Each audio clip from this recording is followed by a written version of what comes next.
Hello. My name's Lark Eden. And I wasn't just left out, I was erased. My boyfriend once laughed, loudly, right in front of his friends and said, "You really think I'd ever introduce her to my parents?" I smiled. "Don't worry," I told him. "You won't have to." That same night, I found out he'd already replaced me with someone from my own family. And the worst part, my mother knew. This isn't a story about heartbreak. It's about humiliation. About what happens when your own blood chooses silence over truth. They tried to bury me under quiet dinners, fake apologies, and group chats I was never invited to. But I've kept receipts. Every photo, every message, every whispered betrayal. You want to know what happens when the girl who's always been quiet finally speaks? Keep watching. Friday evenings in Seattle usually felt like a small reward after a week of deadlines and endless noise. The city slowed down just enough for people to smile again. The sky still held some of the day's light when I stepped out of my car near the Haven, the rooftop bar Damon loved to show off. The wind carried the smell of salt and cedar from the bay. I told myself that tonight might be easy, just drinks with his colleagues, casual conversation, something normal. I was wrong about that. I was a few minutes late. Work ran long, and parking downtown never cooperates. When I walked through the glass doors, I spotted Damon right away. He was standing near the railing, a glass of something amber in his hand, laughing like he was born for an audience. I waited for him to notice me. He didn't. "Hey, you made it," one of his coworkers said, waving me over. Damon barely looked up, gave a lazy smile, then turned back to his group. I told myself he must be distracted, maybe nervous. He hated small talk. I found an empty chair beside him and tried to melt into the circle, pretending not to feel the space he left between us. They were discussing some company trip to Miami, one I had heard about but wasn't invited to. It was wild, a woman named Paige said, her laughter cutting through the music. "Remember the boat party?" She looked at Damon as she said it, and he smiled too easily. I stirred my drink and tried to focus on the skyline. Seattle looked beautiful from up there, lights reflecting off the water like a string of broken glass. For a moment, I almost forgot where I was until another coworker asked, "So, Damon, when are we finally meeting your girlfriend's parents?" The question hung in the air like a balloon ready to pop. Damon's laugh came first, too loud, sharp enough to slice through the chatter. He leaned back in his chair and said, "You really think I'd ever introduce her to my parents?" The table went quiet. Ice clinked against glass. Someone coughed.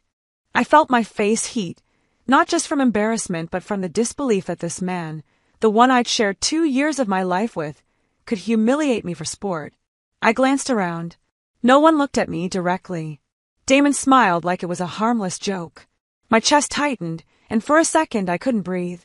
Every instinct told me to say something, to demand respect, but instead I straightened my back and let the silence stretch. When I finally spoke, my voice came out steady, almost gentle. "Don't worry," I said. "You won't have to." I placed a $20 bill on the table for my drink, stood up, and picked up my coat. No one said a word. Damon blinked at me, maybe realizing too late what had just happened. My reflection flickered in the window, small, calm, unshaken. Then I turned and walked away. Outside, the night air was colder than I expected. The wind pressed against my face like a reminder that I was still alive, still capable of choosing dignity over drama. My heels clicked against the wet pavement as I made my way to the parking garage. A group of strangers laughed nearby, their voices rising over the hum of traffic. Funny how laughter can sound, so different depending on who it comes from. In the car, I gripped the steering wheel, trying to make sense of what had happened. My hands were shaking, not from fear but from the flood of thoughts rushing through me. I replayed the moment again and again, his tone, the look on his face, the way everyone froze. I whispered to no one. I've spent my whole life trying not to make people uncomfortable. Maybe that's why they think it's fine to hurt me in public. Rain started to fall, small droplets first, then a steady curtain against the windshield. The city blurred into streaks of light. I kept driving, aimless for a while, until I finally reached my apartment in Bellevue. The silence inside felt heavy, like the air after a storm that hadn't decided whether to leave or start again. I tossed my keys on the counter and sat down, still wearing my coat. The clock read 10:23 p.m. My phone buzzed. For a second, I thought it might be Damon, maybe an apology, maybe another excuse. It wasn't. The message was from someone I barely knew, one of Damon's coworkers, a name I'd seen in passing. The text read, "Are you home? There's something you should know about tonight." I stared at the screen. The words didn't make sense right away. Something you should know. About tonight. My thumb hovered over the message icon. Part of me wanted to ignore it, to pretend that what happened at that table was the end of it. But another part of me, the part that had been quiet for too long, refused to look away. I exhaled slowly, the sound echoing through the empty apartment. "Whatever this is," I murmured, "I'm done being the last to find out." The phone buzzed again. My eyes caught the sender's name this time. My pulse quickened. It was someone close enough to Damon to know the truth, and for the first time that night, I wasn't sure I wanted to hear it. The text on my screen blurred as I read his name, and I knew this was only the beginning. The name on that message still hovered in my mind as I set the phone down beside me. The apartment was quiet except for the hum of the refrigerator and the faint traffic outside. I slipped off my shoes, poured a glass of water, and sat on the couch. The rain had slowed, but the windows still held a misty film from earlier. My hands were cold, though I wasn't sure if it was the night air or the dread crawling up my spine. The message blinked again. Darla Quinn. I knew her from a few of Damon's work events. A bright woman, good at reading people, one of the few who treated me with genuine warmth. Her text was short. "I think you should see this before anyone else does." For a few seconds, I just stared at the screen. Curiosity and fear wrestled inside me. When I finally tapped the link, a shared folder opened. The title read, Q2 Client Strategy Retreat. I frowned, remembering how Damon mentioned a work trip last month. He'd said it was dull, mostly meetings, nothing I'd care about. But what loaded on my phone wasn't an itinerary, it was a presentation. I scrolled slowly, expecting business jargon. The first few slides looked harmless. Budget summaries, brand concepts, demographic charts. Then one thumbnail caught my eye. It had two photos side by side, one of Callista, my cousin, and one of me. I opened it. On the left, Callista glowed. She looked like she'd stepped out of a lifestyle ad. Perfect hair, soft lighting, smiling at something off camera. Under her picture, the caption read, Public match potential, high, strong social presence, family appeal. On the right, my own image sat like an afterthought, taken from a company dinner months ago. The lighting was harsh, my expression mid-blink. Beneath it, in bullet points, too emotionally reactive, limited social adaptability, lacks external polish. And below that, a final line that made my breath catch, strategic long-term alignment, Reese family connection makes PR sense. It wasn't just a comparison. It was an evaluation, a replacement plan dressed as strategy. I didn't realize I'd been holding my breath until my lungs burned. The room spun for a second. My body stayed still, but my mind screamed. He hadn't just betrayed me as a partner. He'd turned my relationship into a career calculation. The phone buzzed again. Darla had sent another message. I thought you two broke up already. Damon told us you'd moved out months ago. I didn't know you were still together. I'm sorry. Another attachment followed a photo. Damon and Callista at a vineyard, both wearing light sweaters, glasses of wine in their hands. They were laughing, their heads tilted toward each other in a way that didn't need context. The timestamp read 2 weeks ago. The glass in my hand felt too heavy. I set it down carefully on the table, afraid it would shatter if I moved too fast. For a long moment, I sat frozen, staring at their faces. Betrayal didn't even feel like the right word anymore. Betrayal implied surprise, a sudden wound. This was slower, methodical, like finding out you'd been erased step by step while everyone else applauded. He didn't just lie, I whispered. He rehearsed it. The TV remote lay beside me. I picked it up and turned on the news, letting the voices drown out the silence. My reflection in the dark screen between segments looked foreign, same eyes, but harder now, clearer. Memories rose without permission. Last Thanksgiving, Callista smiling sweetly while I cleared dishes, my mother praising her for helping set the table though she hadn't lifted a thing. Damon that same night, talking to my father about professional networking, Callista laughing along. Back then, it all looked harmless. Now I could see the threads weaving behind every small gesture.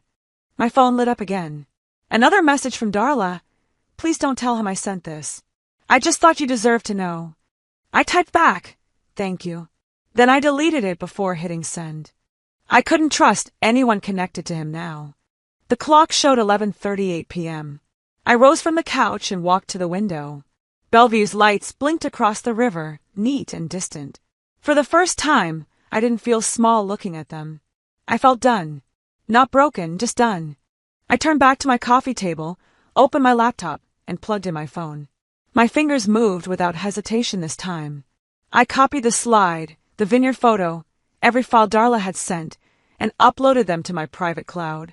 Then I opened my old journal, the one I'd abandoned months ago when life felt too steady to document. The first page was dated last summer. My handwriting then looked softer, the words naive. I flipped to a clean sheet and wrote, "If they wanted a performance, I'll give them the last act."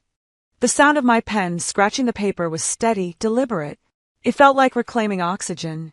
I wasn't planning revenge. I was making sure I never forgot how this night felt. The apartment clock ticked toward midnight. Outside, a siren wailed in the distance, then faded. I leaned back on the couch, exhausted but strangely awake. My phone, still on the armrest, buzzed once more. I didn't rush to pick it up. I already sensed who it was. When I finally turned the screen over, the caller ID confirmed it. My mother. I hadn't spoken to her in weeks. The last conversation ended with her telling me to stop overreacting when I'd mentioned feeling distant from the family. My thumb hovered above the green icon, but I didn't press it. I knew that voice, sweet when she wanted, sharp when crossed. And I knew this wasn't a call meant to comfort. The phone buzzed again, steady and insistent, like it knew indecision was my weakness. I exhaled slowly, watching my reflection in the black glass. The same tired eyes, but something new behind them, resolve. I didn't answer. Not yet. My hand hovered over the screen. I hadn't spoken to her in weeks, and I already knew this wasn't a call I wanted to take. I let the call go to voicemail. I didn't need to hear it to know exactly how it would start. My mother had a way of making every concern sound like an overreaction, every boundary feel like betrayal. She wouldn't be asking if I was okay. She'd be calling to clean up the mess Callista and Damon had made. She always did. I muted the phone and tossed it onto the couch. For a few minutes, I just stood there, arms crossed, staring out at the dark street below. The hum of a street lamp buzzed faintly through the cracked window. It was late, but my mind refused to settle. Something in me was still waiting. For what, I didn't know. An apology, a confession, a miracle. Eventually, I sat back down, pulled the throw blanket across my lap, and checked my messages again. Nothing from Damon. Nothing from Callista. But then, right as I was about to shut the phone off, it rang again.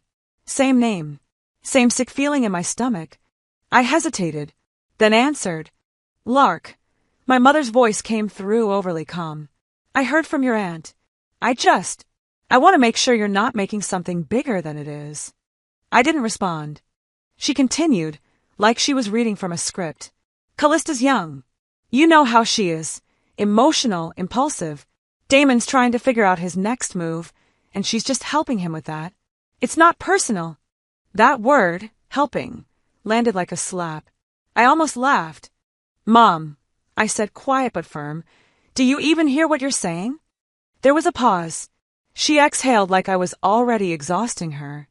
You've always been sensitive, Lark. I'm not trying to take sides. I just think you're reading too much into all this. There it was. That line, so familiar I could recite it in my sleep. I'd heard it when I cried over a broken necklace Callista had taken from my drawer. I'd heard it when I didn't want to give up my room for out-of-town guests. And now, here it was again, dressing my pain up as melodrama. I'm not overreacting, I said. I'm reacting just enough. Silence. Then came the guilt hook. She's not as thick-skinned as you. You know how she gets. Let her have this one. Let her have what? My boyfriend.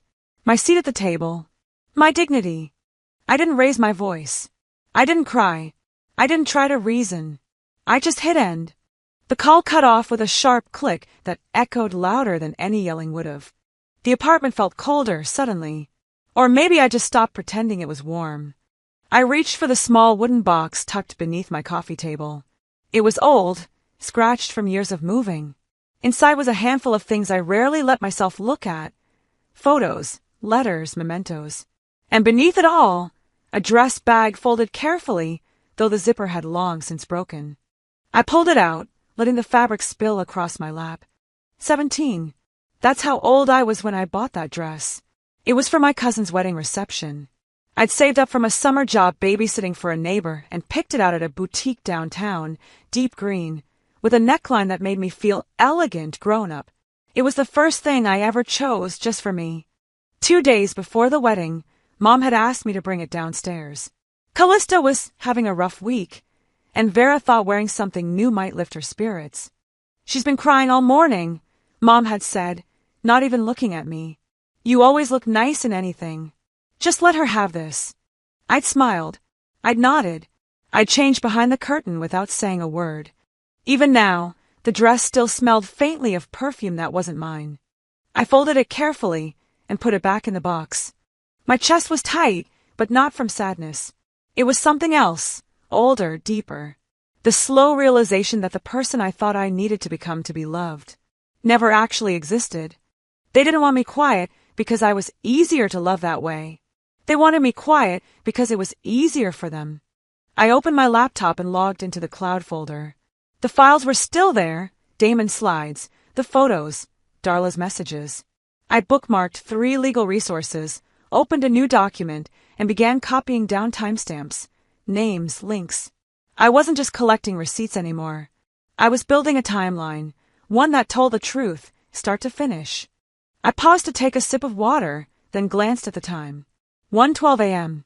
My eyes burned, but I felt steady, focused. There would be no more second-guessing, no more waiting for someone else to speak up for me. I opened a blank page in my journal and wrote one line. You taught me to stay quiet, and now that I won't, you don't know what to do with me. The pen moved slower after that, but the words came easier. For the first time in a long time, I wasn't writing to make sense of someone else's actions. I was writing to remember my own voice. By morning, I wasn't the girl asking for space at the table. I was the woman preparing to flip it. By the time the sun came up over Bellevue, I'd convinced myself that I was done caring who approved of me. I brewed coffee, folded laundry, opened my laptop to a half-finished resume draft. The motions were calm, steady, mechanical. Then my phone buzzed again, and all that peace cracked like thin glass. A notification from the family group chat glowed at the top of the screen. I hadn't muted it yet, mostly because I wanted proof of how little they included me. The message preview read, Dinner tonight, Vera's retirement celebration. 7 p.m. at Costello's. There were heart emojis, clinking glass emojis, a dozen congratulatory replies. My name wasn't mentioned anywhere. I clicked it open anyway. Everyone had responded. Even my father had added a thumbs up. I scrolled until I saw who created the event, Callista. Of course. I was still on the shared calendar by accident, the same way my name still appeared on their holiday email chain as optional. I stared at the invitation for a long minute, my chest tightening the way it always did when I saw family gatherings that didn't need me there. They'd say it wasn't intentional. They'd say, "Oh, we thought you were busy." They always thought I was something convenient to leave out. I poured another cup of coffee, left it untouched, and looked out the window. The morning light hit the neighbor's garden, glinting off the wet leaves. It looked peaceful, detached, exactly how I wanted to feel. But peace wasn't what the universe had planned for that day. By 6:30, I'd changed twice, finally settling on a navy dress that felt appropriate but not apologetic. I wasn't going there to cause a scene. I just refused to keep letting them pretend I didn't exist. Costello's was only 15 minutes away, a familiar spot my mother loved for its old-world charm. The kind of place where she could sip wine and feel important without saying much. I parked a few blocks down and walked the rest of the way. The evening air was crisp, and every step felt like walking back into a part of myself I'd tried to outgrow. When I stepped inside, I heard the laughter first. The sound of forks clinking against plates. My family's laughter has always been recognizable, bright, polished, perfectly timed. Vera was mid-toast when she saw me. Her hand, holding a glass of Pinot, froze halfway in the air. "Lark," she said, her smile thinning. "Oh, well, this is a surprise." Traffic was light, I said evenly, sliding into the only empty chair. It had been set for 8. Now it was 9. Everyone stared for a heartbeat too long before pretending to keep eating. Callista dabbed her eyes dramatically with a napkin, as if sensing the tension and wanting to make it hers. "So," I said, looking at Vera, "how does retirement feel?" She cleared her throat. "Bittersweet. You know, change always comes with adjustments." "Adjustments," I repeated softly. "That's one way to put it." Callista glanced at Damon. Yes, Damon, sitting right beside her. I hadn't noticed him until that moment. He avoided my eyes, focusing hard on his bread plate. I took a slow breath. Since we're all here, maybe we should talk about those adjustments. About certain retreats no one mentioned. A few heads turned sharply. "Lark, don't start," Vera snapped. "This is not the time for drama." There it was again. That word. Drama. The word they used whenever truth threatened to surface. "I'm just asking," I said. "Was it business or pleasure? Because the vineyard photos looked like both." A fork clattered onto a plate. Callista gasped and covered her mouth, voice trembling. "I can't believe you'd bring that up here. How could you embarrass me like this?" Someone at the table, maybe one of Vera's friends, chuckled under their breath. The sound cut through me like a blade. Vera's face hardened. "Enough. You've made your point." "I haven't even started," I said quietly. That silence afterward felt heavier than any shouting could have. Every eye flicked away from mine, as though looking directly at me might be contagious. I stood. "Congratulations on your retirement, Mom." Then I walked out. The hallway smelled like garlic and wine. My pulse hammered in my ears. I pushed open the door to the patio for air. The sound of traffic on Main Street was soft, distant, normal. I leaned against the brick wall, trying to decide whether to laugh or scream. A man's voice broke through behind me. "Excuse me, sweetheart. Can I get another glass of red?" I turned. A well-dressed guest, maybe late 50s, smiled politely, holding up his empty glass. "I don't work here," I said. "Oh," he stammered, embarrassed. "Sorry, I just assumed." "It's fine," I cut in. "You're not the first."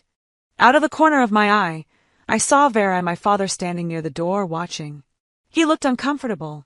She gave me that tight smile she always used when she wanted a scene to disappear. Not a word of correction.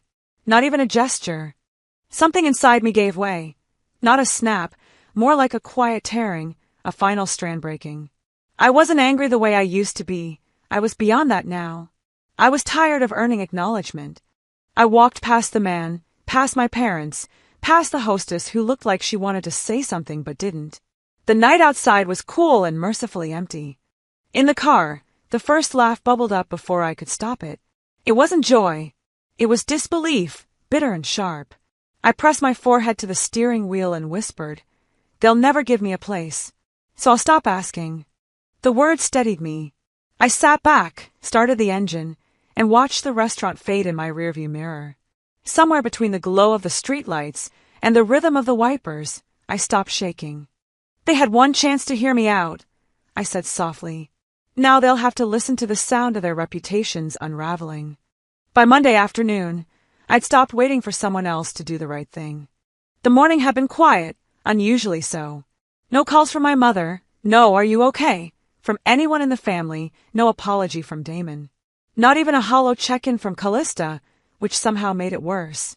The silence had become a character of its own in my life, always showing up uninvited, always taking up space. I was sorting through my email, trying to convince myself I could go a whole day without looking back, when one subject line snagged my eye. "Your RSVP to the anniversary gala has been confirmed." But I hadn't RSVP'd to anything. I clicked.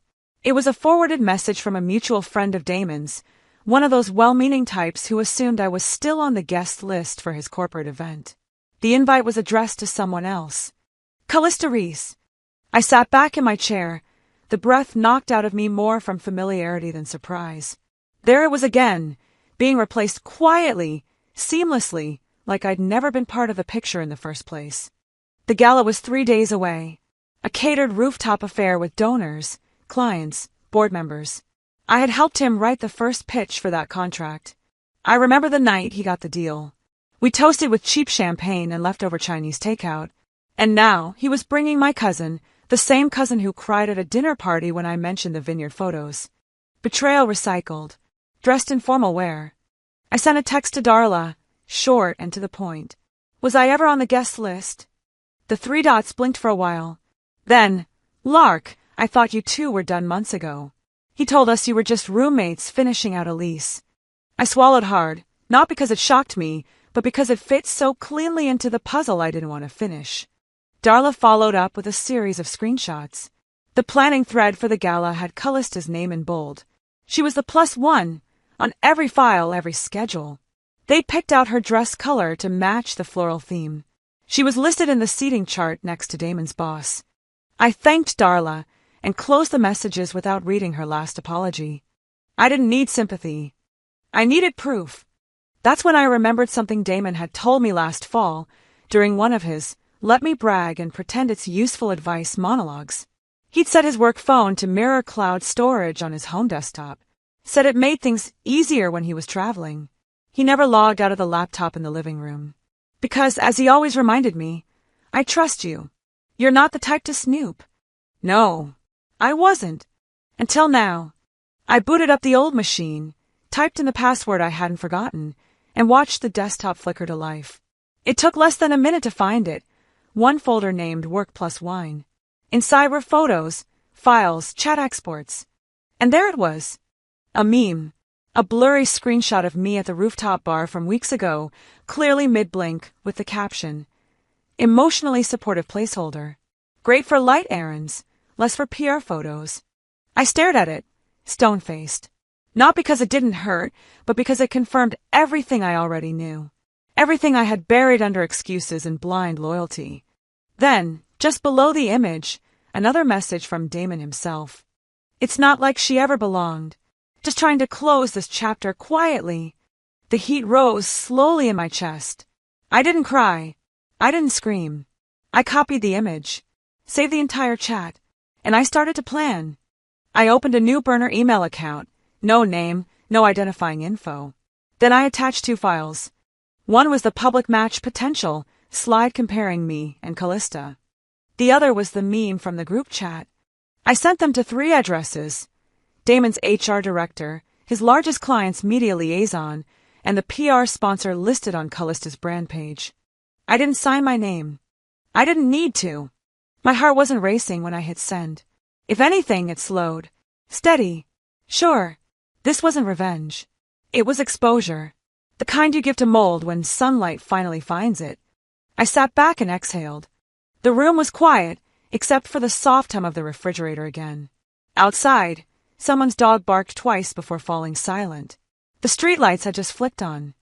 I walked over to the bookshelf, pulled down my journal, and flipped to the newest page. Then I wrote, I was never asking to be included.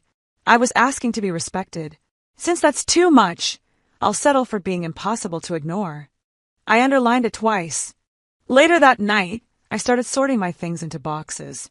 Not because I was running, but because it was time to stop standing in the doorway of a house that never made space for me. He thought I wouldn't fight back, but now he's about to learn what silence sounds like when it finally speaks. By the next morning, Seattle felt sharper, like the air itself had shifted. The sky was still gray, the way it always was, but everything seemed clearer to me. I'd done it. I'd spoken through silence. Now, the world was reacting. I was in the kitchen when my phone started buzzing nonstop. At first, I thought it was another spam alert. Then I saw the names: Darla, an old co-worker of Damon's, even a number I didn't recognize but knew belonged to his firm. One after another, the messages poured in, screenshots, whispers, half-formed apologies. Did you see this? He's trending on LinkedIn. Girl, what did you do? I scrolled through the news blurbs. Damon's PR firm had suspended him pending investigation after an anonymous leak. His name was everywhere, attached to phrases like ethical breach, unprofessional conduct, conflict of interest. A statement from the company flashed across my screen. We are aware of recent allegations and have placed Mr. Klein on leave while we review the matter internally. I almost laughed at how clinical it sounded. Years of him lecturing me about professional optics, and now he was being taken down by his own. Not long after, another alert came in. Callista's PR sponsor, her beloved skincare brand, had dropped her without comment. Her entire social feed was suddenly blank. No photos, no hashtags, just silence. Then, a text from Jasper. I don't know what you did, but everyone's talking. You didn't just burn the bridge, you collapsed it. I leaned against the counter, letting the phone rest on the granite. I didn't feel triumphant. I didn't even feel angry. Just done. Like I'd turned the last page of a long, heavy book and closed the cover for good. The phone buzzed again. This time it was Damon. I hesitated, then answered. His voice started calm, almost pleading. Lark, listen. Whatever's happening right now, this is serious. You have to tell me you didn't do this. I don't have to tell you anything, I said evenly. You've destroyed everything, he snapped, his tone cracking. My career, my reputation, this could ruin me. Are you really that vindictive?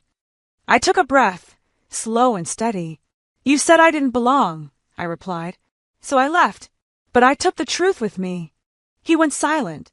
For once, Damon Klein, Mr. Always Right, had no script. When he finally spoke, his voice was smaller. You'll regret this. No, I said. I already regretted staying. Then I hung up and blocked his number. The silence afterward was perfect. Later that afternoon, I started packing my things.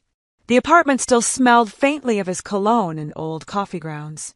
It was the kind of place that had looked beautiful only when I believed I belonged in it. Now it just felt empty, like a stage set waiting for new lines.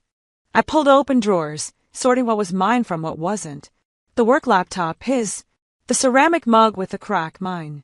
In the closet, I found an old birthday card wedged between photo albums. To my quiet one, always dependable, my mother's handwriting read. Always dependable. The words had once felt like praise. Now they felt like a cage. Quiet meant obedient.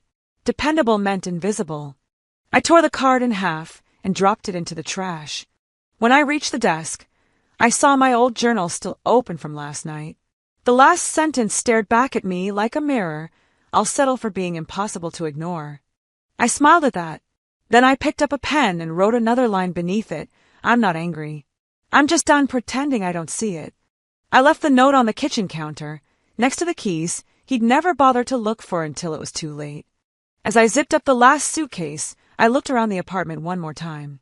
It was quiet, so quiet I could hear the faint tick of the clock above the stove.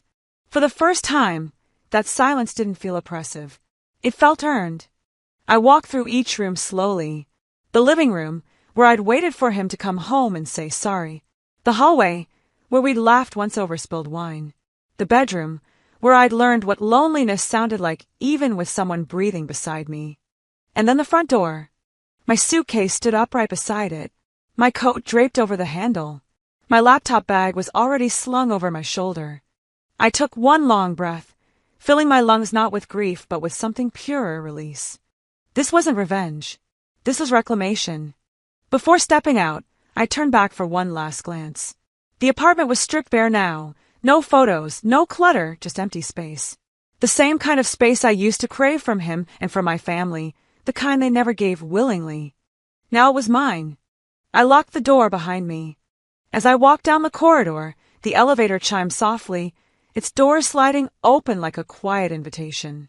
I pressed the lobby button and watched the numbers descend. 21, 15, 8. Somewhere between 3 and 1, I smiled. They thought I needed their roof, but I've always had my own foundation. Now I'm just walking toward it. 2 days after I left the apartment, things started to crack in public. It didn't come as a surprise, not really. People like Damon and Callista weren't built to withstand silence. They thrived on attention, admiration, control, so when that disappeared, they panicked. The first sign came in the form of a cryptic Instagram story. Black background, white cursive font. Sometimes the people closest to you are the ones who set you up to fail. No names, of course, just enough innuendo to stir sympathy. I didn't react. I didn't repost. But I took a screenshot, For the archive. By noon, 3 more posts followed. One of her crying, an old photo, I could tell by the lighting, and another with a Bible verse about betrayal. She was building a narrative, painting herself the victim before anyone could connect the dots. I knew the pattern. I'd watched her do it with cousins, classmates, boyfriends. She played the part so well that even when people knew the truth, they felt bad for doubting her. That afternoon, Damon went live on LinkedIn, of all places. A carefully worded post about invasive data breaches, claiming he was the target of a personal attack. He didn't name me. He didn't have to. The phrasing was precise. He'd always had a talent for wording things in a way that made him seem composed, even while he was lying. He wrote that his professional privacy had been violated and that personal matters should remain personal. Sure, he wasn't angry that I leaked the truth. He was angry that the truth had an audience now. Within hours, people started messaging me. Some coworkers, a few clients. One woman I barely knew from a networking brunch last spring sent a private message. "We support you. The industry is watching how this plays out." That phrase struck me, how this plays out, like it was a performance we were all expected to finish. But I wasn't acting anymore. Thursday morning, Jasper texted me a screenshot. It was a comment under one of Callista's earlier posts. Someone had written, "Didn't you say she was out of the picture months ago? Can't lie both ways." That comment caught fire. Dozens of likes. A few replies, some of them surprisingly blunt. She dated her cousin's boyfriend. Now she wants pity. Callista's been faking tears since college. You don't get to rewrite the story just because you got caught. I stared at my phone, not in satisfaction, but in a kind of stunned silence. I hadn't said a word publicly, and yet somehow they saw through it. It was like the curtain had been yanked down all at once. Callista started disabling comments by lunchtime. I didn't speak up. I didn't need to. That evening, around 5, the knock on my temporary apartment door startled me. I wasn't expecting anyone. I looked through the peephole and saw a man holding a small bouquet. My father. Gordon Eden. The professor. The man who taught other people how to communicate, but never quite managed it at home. I didn't open the door. He stood there for a minute, then slipped something into the mailbox slot. I waited until I heard the elevator doors close before retrieving it. Inside the envelope was a folded card and a note. The card read, "Thinking of you," in gold foil. The note beneath it was written in his familiar neat block letters. "Your mother is in pieces. I'm sorry this blew up, but you could have handled it differently." I laughed. A sharp, bitter sound that startled even me. Sorry it exploded, or sorry I stopped swallowing it. I stared at the flowers in the hallway for a long time before finally placing them in the trash. Not out of spite, just clarity. I didn't need empty gestures anymore. I needed honesty, and they hadn't offered that in years. Back inside, I reopened the files I'd started building. My private archive had grown, screenshots, timelines, email chains. Not for revenge. I wasn't planning to take anyone down. I just didn't want the truth to be erased again. This wasn't about getting even. It was about being remembered accurately. They could post, cry, spin their stories however they wanted, but I had the receipts, and I had something stronger than their guilt: documentation. I spent the next hour organizing everything into folders. Photos, social media posts, statements, timeline of events. By the time I closed my laptop, it was dark outside. The city lights blurred through the rain-streaked window, and I sat quietly, watching them shift and shimmer. I didn't feel triumphant. I didn't feel vindictive. I felt still. There was peace in knowing that I had walked through the fire and came out clean, not because I didn't burn, but because I chose not to stay in the flames. If they wanted the story to go away, they should have treated me like I didn't exist. But now they'll remember exactly who I am. Saturday night arrived like a slow drumbeat.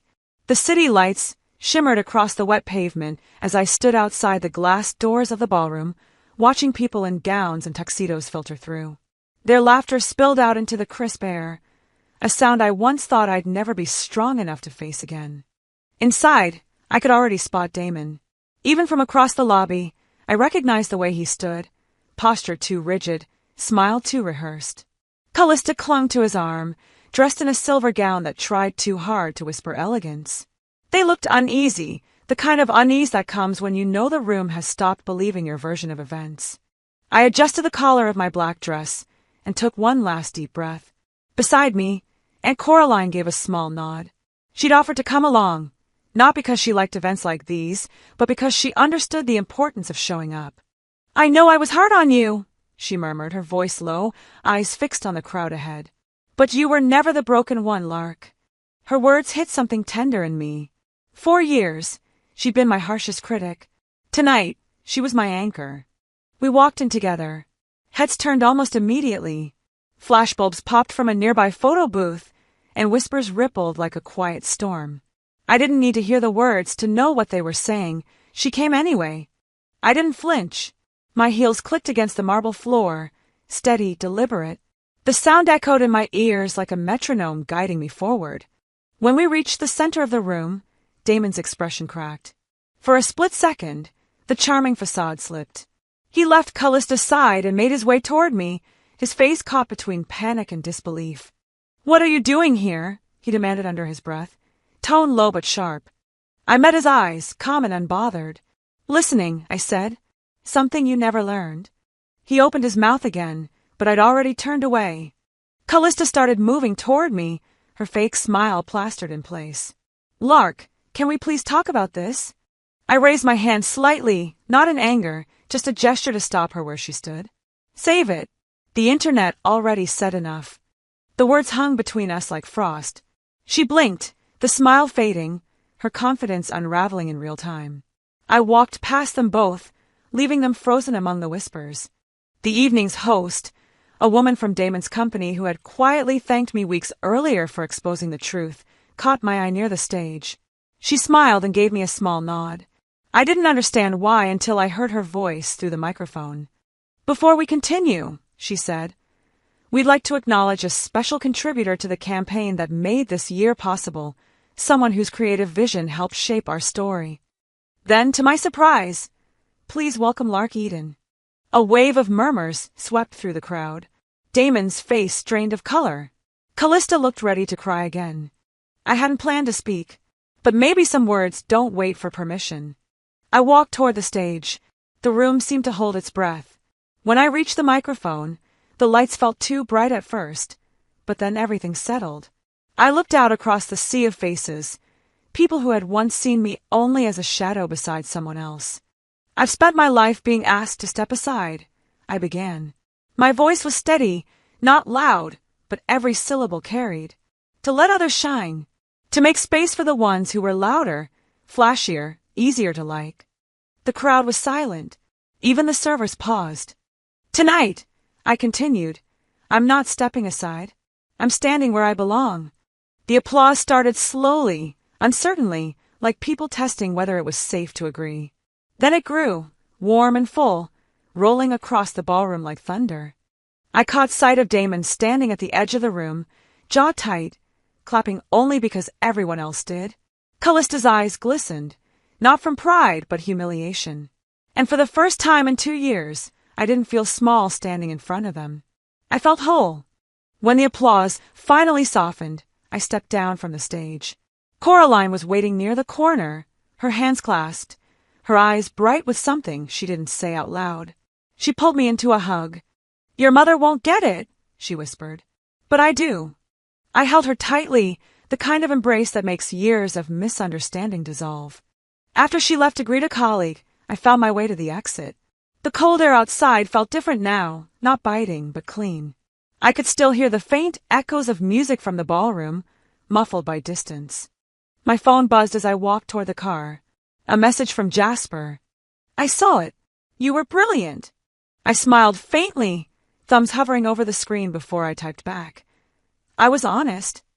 Then I slipped the phone into my bag and looked up at the night sky.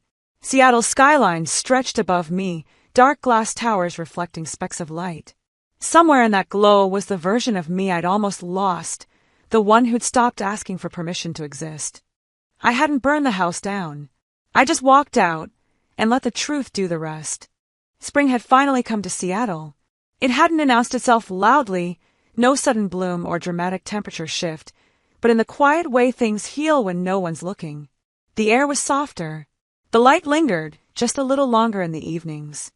I lived in a modest apartment near Capitol Hill now. It wasn't much, but it had a small balcony that caught the morning sun, and that was enough.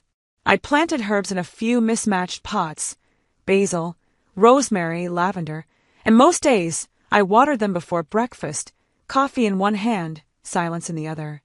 There were no more crisis texts, no passive-aggressive voicemails. Just me, the hum of a new rhythm, and the quiet knowledge that I'd survived something I wasn't even sure I had words for yet. I walked to work now.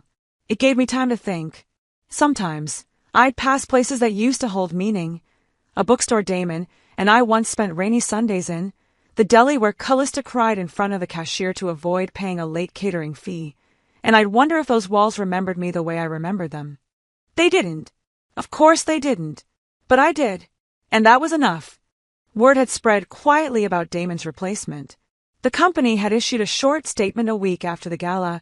Mr. Klein is no longer with the firm. No fanfare. No tribute. Just absence. Callista, meanwhile, had vanished from every social platform. Her last post, a single black screen with the caption, "Some things aren't meant to be explained," remained untouched. Comments disabled. Likes frozen.